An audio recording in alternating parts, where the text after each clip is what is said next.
Hello students, आज हम लोग क्लास 10 के त्रिकोणमिति 8.1 चैप्टर का पहला नंबर का प्रश्न को हम लोग सॉल्व करेंगे, जिसका प्रश्न बोर्ड में जैसा कि दिख रहा है। तो सबसे पहले इस प्रश्न को बनाने से पहले जो है कि प्रश्न को ध्यान से पहले पढ़ लेते हैं, उसके बाद आगे बढ़ते हैं। तो वीडियो के लास्ट तक बने रहें। और तो चलिए वीडियो को स्टार्ट करते हैं। त्रिभुज एबीसी में जिसका कोण बी समकोण है और एबी दिया हुआ है 24 सेंटीमीटर और बीसी दिया हुआ है 7 सेंटीमीटर और निम्नांकित का मान ज्ञात करना है। ठीक है, जिसमें निम्नांकित में कुछ प्रश्न दिए हुए हैं, साइन ए कॉस ए और बी नंबर में साइन सी कॉस सी दिया हुआ है। ठीक है, तो ये प्रश्नों का है सो वैल्यू को हमें निकालना है। ठीक है, तो सबसे पहले जो बोला जा रहा है प्रश्न में उसको सॉल्व करेंगे। त्रिभुज एबीसी में तो सबसे पहले एक त्रिभुज बनाना होगा जिसका है सो एंगल बी समकोण होना चाहिए। तो चलिए एक समकोण त्रिभुज बनाते हैं।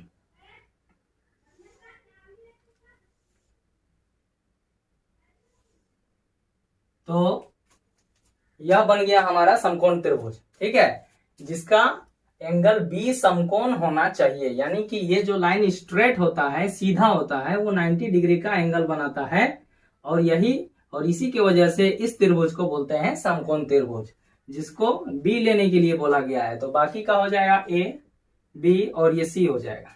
ठीक है, तो सबसे पहले ये है सो ए और बी का जो वैल्यू हमें निकालने के लिए बोला गया है, तो इन दोनों का वैल्यू को निकालने से पहले हमें है सो इस समकोण त्रिभुज के तीनों भुजाओं का मान होना चाहिए, मालूम होना चाहिए। जब तक ये तीनों मालूम नहीं होगा तब तक इन दोनों का वैल्यू को हम नहीं निकाल पाएंगे। ठीक है, तो सबसे पहले देखते हैं कि किस किस भुजाओं का वैल्यू दिया हुआ है। तो ए बी दिया हुआ है 24 ए बी, तो ये वाला साइड जो हो जाएगा 24 सेंटीमीटर और बीसी दिया हुआ है 7 सेंटीमीटर, तो बीसी 7 सेंटीमीटर। तो हमें मालूम ये चला कि ये नहीं दिया हुआ है। ठीक है, ये वाला जो साइड है वो नहीं दिया हुआ है। ठीक है, अच्छा ये जान लेते हैं सबसे पहले कि इन भुजाओं का नाम क्या है। तो ये वाला जो स्ट्रेट वाला लाइन है इसको लंब बोलते हैं और इंग्लिश से बोलते हैं परपेंडिकुलर बोलते हैं, और इसको बी बोलते हैं और इंग्लिश से बेस बोलते हैं, और इसको हिंदी से आधार बोलते हैं। ठीक है, जिसको बी से इंडिकेट किया जाता है और इसको पी से इंडिकेट किया जाता है। ठीक है, और इसे आधार, तो इसे आधार कहा जाता है। और ये वाला जो भुजा है ये सबसे बड़ा होता है, ये दोनों से ये बड़ा होता है। ठीक है, अगर किसी को इस समकोण त्रिभुज को समझने में किसी स्टूडेंट को दिक्कत होता है तो कमेंट बॉक्स में जरूर है सो मेंशन करें, ताकि बाद में हम अलग से एक वीडियो इसका विस्तार से बताने का कोशिश करेंगे और वीडियो बना करके आप तक पहुंचाएंगे। लेकिन जिसको समझ में ये नहीं आता है ये हमें जरूर बताना, ताकि हम आगे चल के दूसरी वीडियो में इसके विषय में विस्तार से बता सके। ठीक है, तो इसको कर्ण बोलते हैं, जिसको एच से इंडिकेट किया जाता है।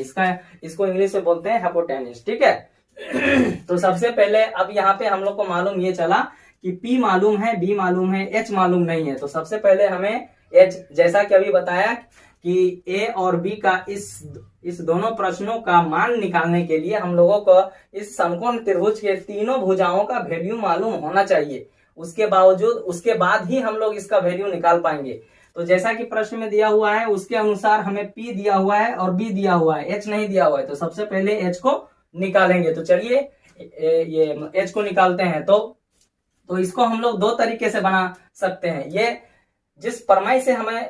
जिस फॉर्मूला से बनाएंगे उसको प्रमेय बोलते हैं, और जिन्होंने दिया है पाइथागोरस सर ने दिया हुआ है। ठीक है, इसीलिए इस प्रमेय का नाम है पाइथागोरस प्रमेय, जो अभी लिखने वाले हैं। ठीक है, तो या तो हम लोग इस P को अलग से निकाल सकते हैं, B को भी अलग से निकाल सकते हैं और H को अलग से निकाल सकते हैं, या तो है एक इसका है सो अपना फॉर्मूला होता है जिसके माध्यम से P, B, H तीनों निकल जाएगा।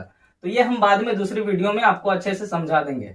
ठीक है, तो अभी ये जो प्रश्न है इस प्रश्न को पहले हम कंप्लीट करते हैं। ठीक है, तो H मालूम नहीं है तो फिर H का फॉर्मूला जैसे कि और जगहों में ट्यूशन में या स्कूल में बताया जाता है उसी के आधार पे बता रहे हैं सरल भाषा में। तो H को निकालते हैं। तो H का जो फॉर्मूला होता है तो यहाँ लिख लेंगे पहले हम लोग पाइथागोरस प्रमेय से।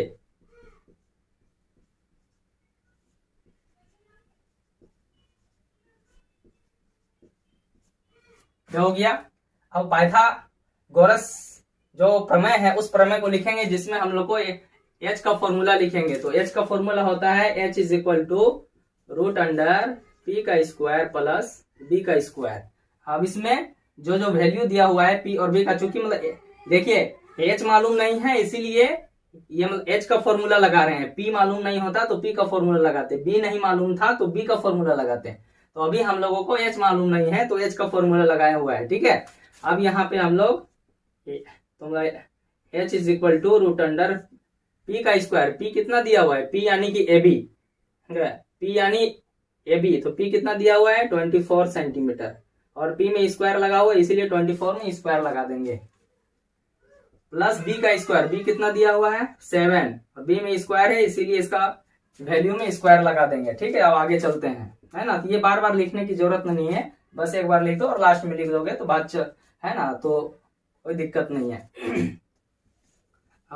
तो अब यहाँ पे 24 का स्क्वायर, तो ये जो स्क्वायर दिया हुआ है इस स्क्वायर को पहले तोड़ना पड़ेगा। तो स्क्वायर कैसे तोड़ा जाता है, यानी 24 का स्क्वायर यानी 24 को 2 बार इंटू यानी मल्टीप्लाई करना, ठीक है। 24 को 2 बार लिख करके मल्टीप्लाई करना, तो ये दोनों को मल्टीप्लाई करेंगे तो आ जाएगा 576 प्लस 7 को 2 बार लिख के इंटू जब करेंगे तो होगा 49।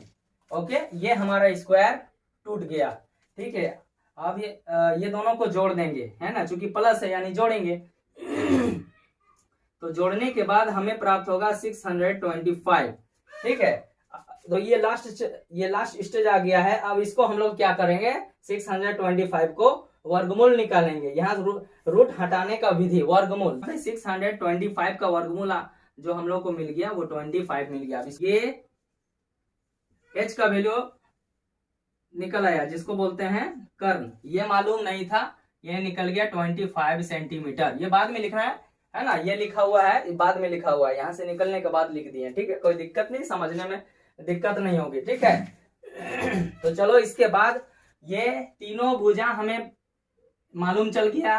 अब यहाँ जो प्रश्न जो दिया हुआ है अब इसको सॉल्व करते हैं, ध्यान से आप लोग देखें और वीडियो को मतलब स्किप ना करें और पूरी वीडियो देखें, अच्छी तरीके से समझ में आ जाएगा। जहां कहीं भी डाउट होगा दोबारा वीडियो देखें, अगर उसमें भी समझ में नहीं आएगा तो कमेंट बॉक्स में लिखें, मैं दोबारा समझाने का कोशिश जरूर करूंगा, ठीक है। अब जो यहाँ पहला नंबर में जो दिया हुआ है उसको सॉल्व करते हैं। ए में जो दिया हुआ है साइन ए और कॉस ए दिया हुआ है, ठीक है।